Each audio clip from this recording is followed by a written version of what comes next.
Peace, family. My name is Frank Antonio Lopez, representing New York City in the Game Changers Project. How do we teach our young people to reach new heights? How do we teach them to believe in themselves and chase their dreams?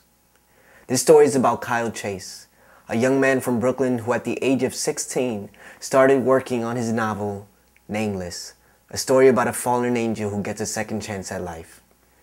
I had the opportunity to interview Kyle and get to know the young man behind this incredible feat. This is his story.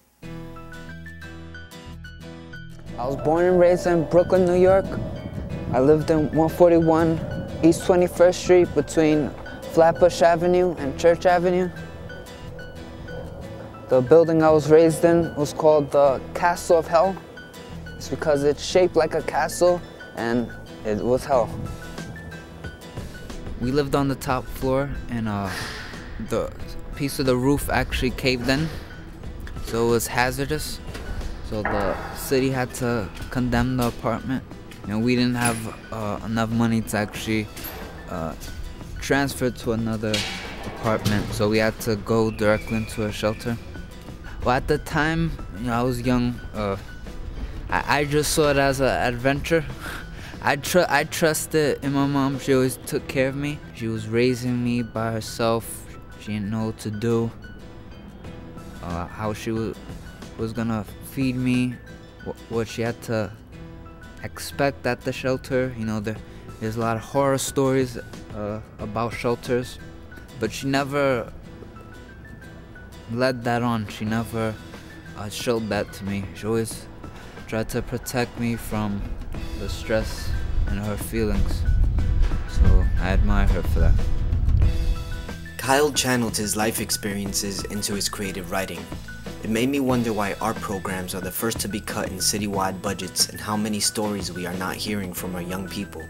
I spoke with Nicole Duncan Smith, the teaching artist who helped Kyle get his book published, and asked her about her educational experience. Black and brown young men have a powerful voice. And when we are not intentional to give a mic to their voice, they lose it. And they lose it at a very young age. Kyle did not think he was college material. No one had ever told him in his experience. We have to encourage them at a very young age. And we have to expose them to opportunities at a very young age. And the resources are out there. I started off writing poetry and little short stories. Then I said to myself, this is a lot of hard work. I don't want to do this for free. I should write full-length novels, and one day I could get paid for it. So that's what I did. When I was 16, that's when I actually started writing Nameless. And 2 years later, I was published. Just like that. Yep, just like that. So I charge that for our young people, our young men, to be stronger and to be better, is that we look at them in creative voices and in creative context and allow them to be amazing. I believe the media ignores success stories about people who come out of poverty and buildings like this. We've been trained since young that we have to provide for ourselves with no one to help. We have to make use of whatever we have.